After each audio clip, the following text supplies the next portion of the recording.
Hello, everybody, and welcome to my YouTube channel. My name is Juanito, and some people call me Jay. If you know me from back in Paul, people and my family call me Nito.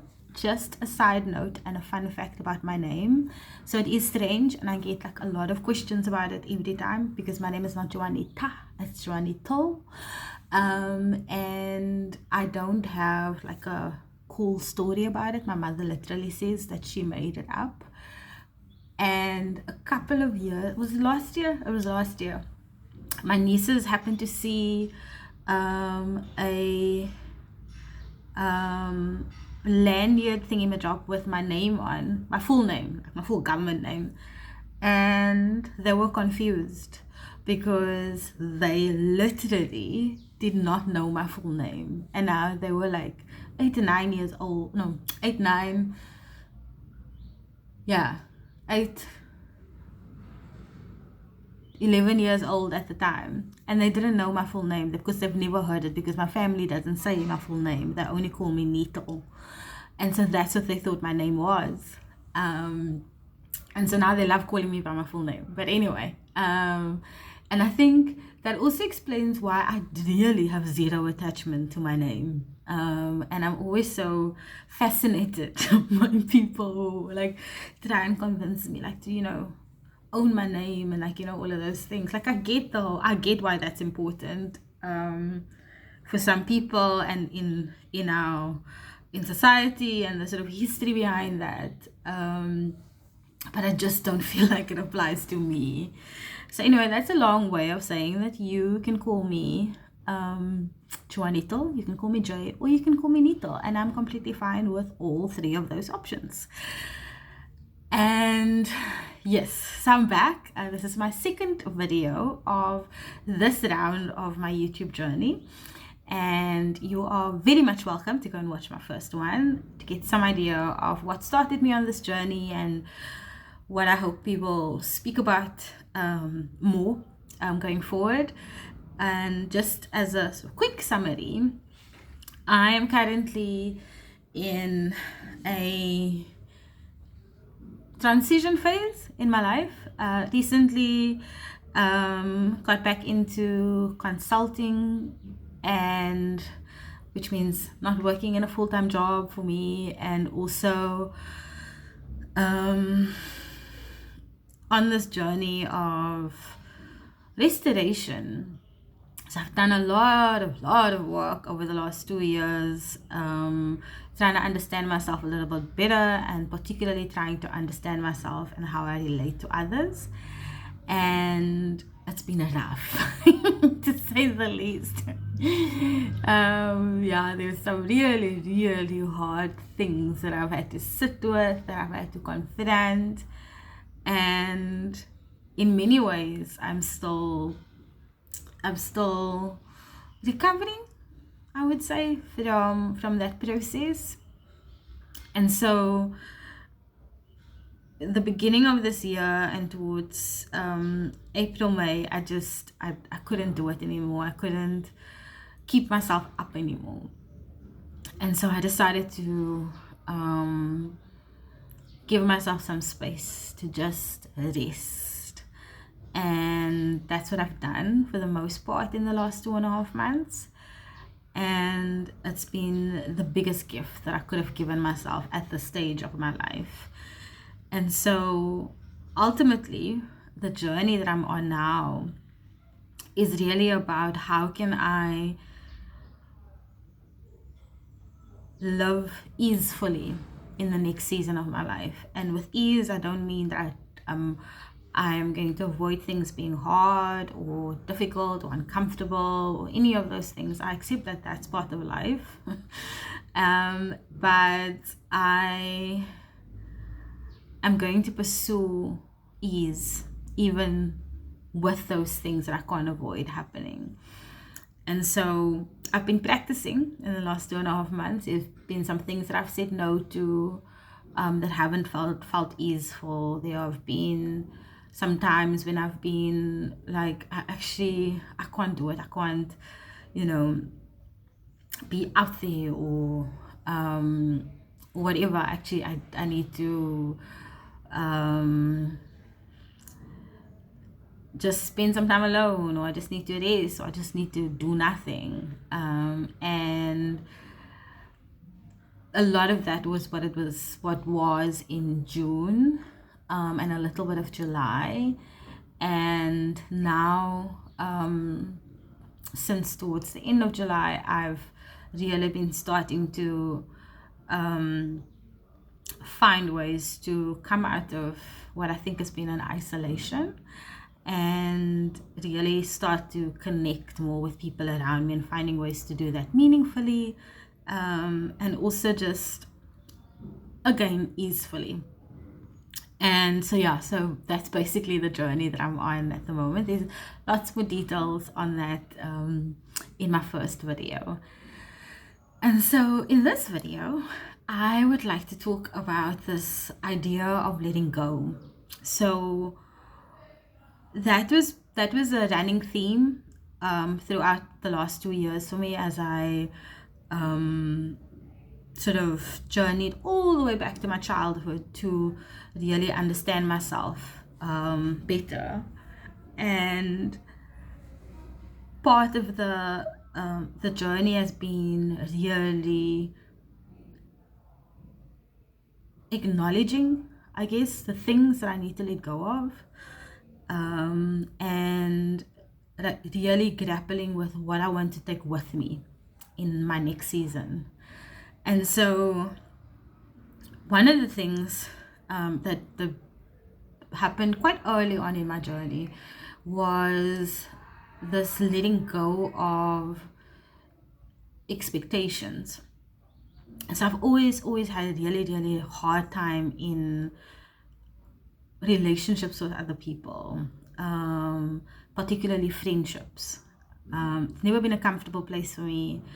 Always struggled to know, like, how much can you expect, how much are you supposed to give, and always overcompensating. And I know where that comes from, and we'll talk a little bit more about that in another video.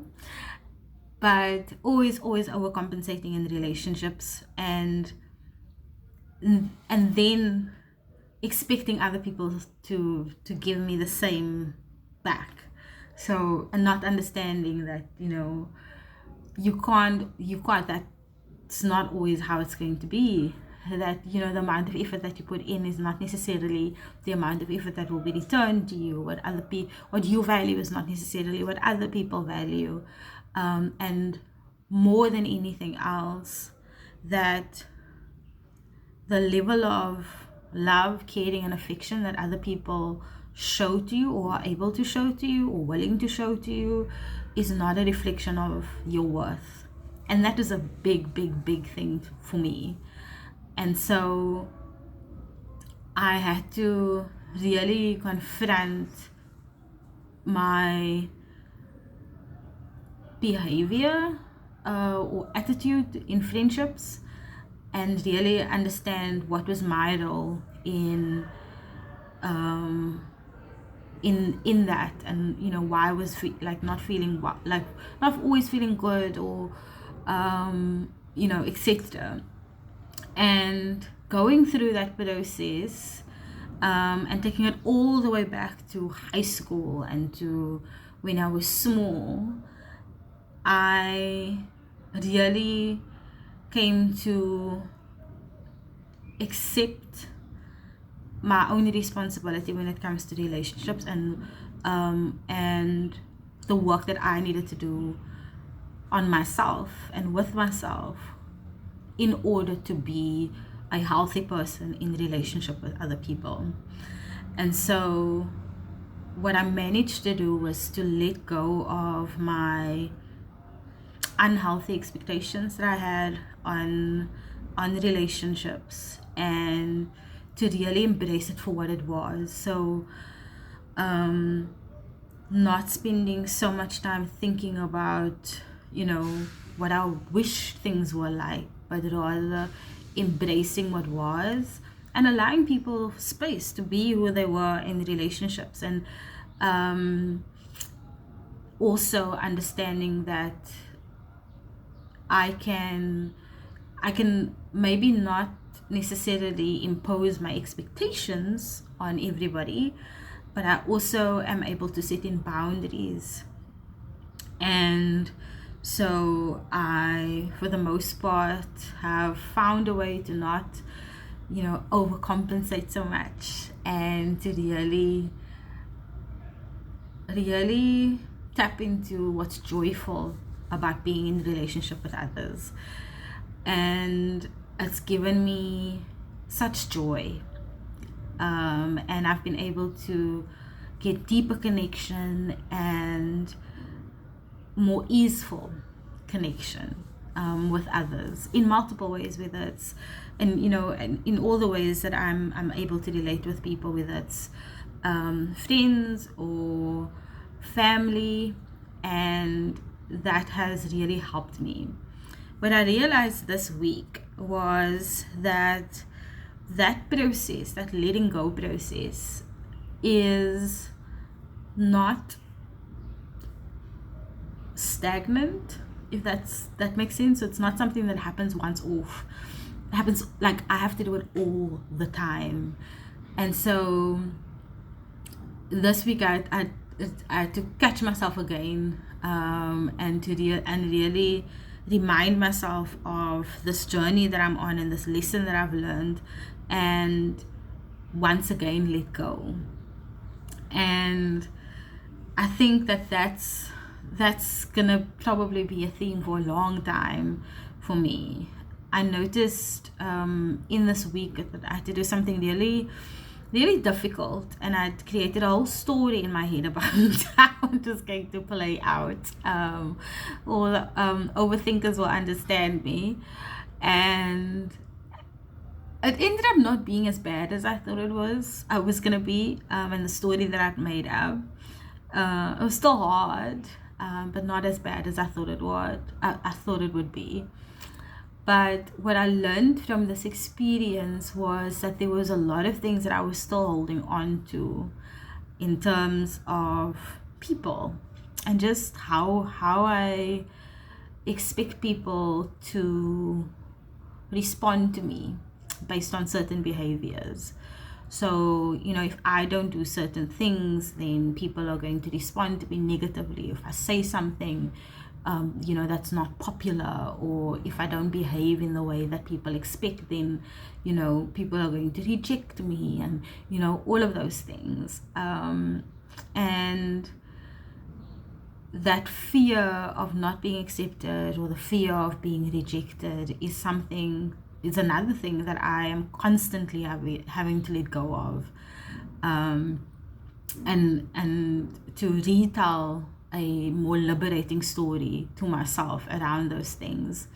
And so, constantly, like, when something happens and it triggers me, because this is the thing. So even when you're on this journey of healing, and you recognize these things, and you are able to articulate them and give them context, and you go through a process of really understanding it, that is how it should be. And we should all do as much of that as possible in our lives, and constantly. But it's not this, like, silver bullet. Because it's not like, just because you are able to understand your negative experiences or traumatic experiences better, doesn't make it go away. It still happened.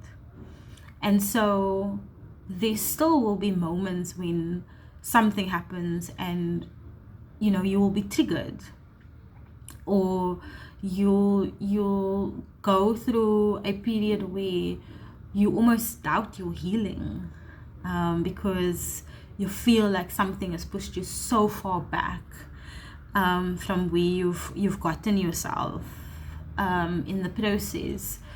And then you have to go through this whole process of just reminding yourself of what you've done so far, and how far you've come, and all the work that you've done, and that although those experiences are valid, and that they are true, the subsequent ones are true too.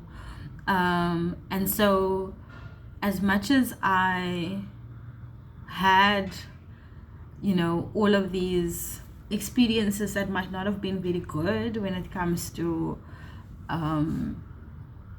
relating to other people, those things are valid and it's true. But it's also true that I have had the most wonderful relationships with people in my life over the years, and that there are people who are genuinely interested in me and genuinely invested in my well-being and in my progress, and that there are people who are ready to assist me and be and help me in certain areas if I'm open to it. And also that there are relationships in my life where I don't have to work or hustle for a sense of belonging in that relationship. I belong and I'm worthy of that relationship simply because I exist and I'm accepted in that person's life. And so this idea of that Brené Brown speaks about, hustling for your worth, is something that I'm very familiar with, and I am constantly having to let go of that. And I'm seeing the connection to that and creating a life of ease. And so if I'm constantly hustling for my worth and I'm constantly needing to do something in order to feel worthy of people's love, of the affection, the attention, then I'm going to be exhausted. I am. And what I've seen is that, having to do all of those things in order to deserve or be worthy of those relationships or those connections, I'm unable to enjoy it. I'm unable to enjoy it. And so if all my energy goes towards deserving it, or goes towards trying to feel worthy of it, I have nothing left. I really don't have nothing left that allows me to enjoy the connection with others. And so I'm talking and I'm realizing that I wasn't, this is not where I thought I would land up, but I guess this is where I am is the right place. That the thing that I need to let go of more than anything else in this season is this idea that I need to hustle for my worth, and that I really, really, truly am worthy because I exist, because I was born, because God made me, and that there's nothing that I can do to add to that worthiness, because it's complete. It's complete. And so what that opens up is imagining for myself, if I knew. So if you know anything about Time to Think, there's this liberating statement that you end up with if you've gone through a thinking pain. And so if my liberating statement would be, if I knew that I was worthy, how would I be? And what would I do? And so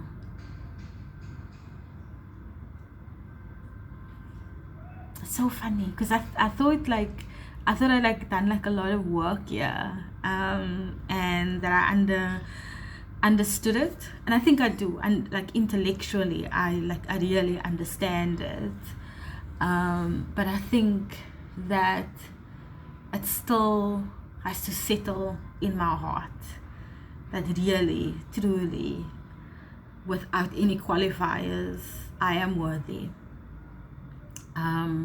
Worthy of my place in this world, worthy of love, worthy of affection, worthy of support, and worthy of my existence. And so if I knew that, how would I be? And I think I would be a lot more easeful. Number one, I think I would probably get a lot more rest, like genuine, beautiful rest as God intended us to have when we sleep, when we take a nap, when we just check out a little bit and calm down from everything, because I would have a lot less things to worry about, because I'm not hustling for my worth. I think I would also be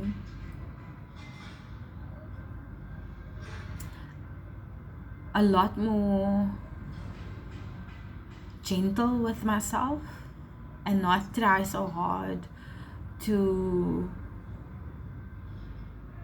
be perfect, I guess.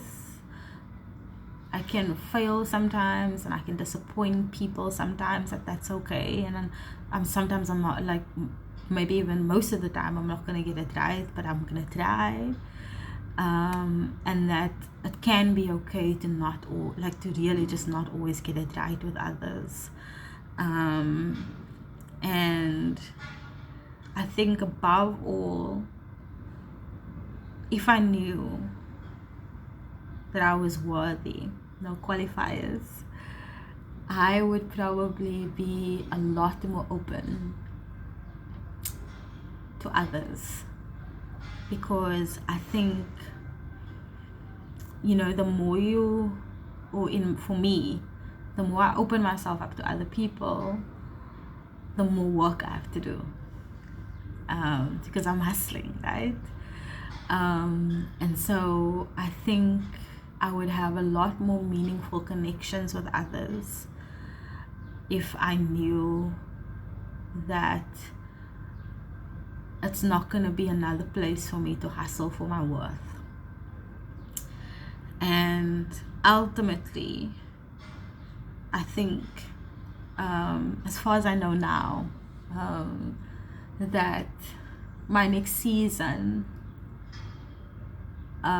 is very much going to be about that. It's very much going to be about really pulling myself out of this self-imposed isolation and really meaningfully connecting with more people and feeling worthy, yes, but also safe enough to pursue that. And I guess that's where I'll end it today. And so, you know, my invitation to you is also to think about, you know, this liberating idea of being worthy, no qualifiers, and thinking about, if I knew that I was worthy, how would I be? What would I do? How would I exist in this world if I knew? And truly knew in your heart and believed that you were worthy, how would you be?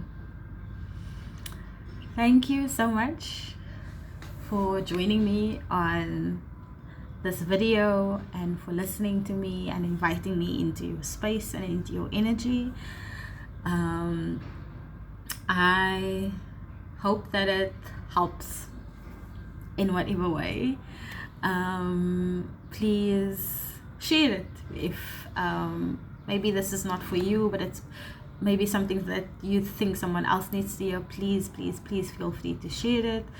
And I am ever so grateful to have this space and to have this liberty to be able to share with you. So thank you, and I will see you in my next video. Bye bye everybody.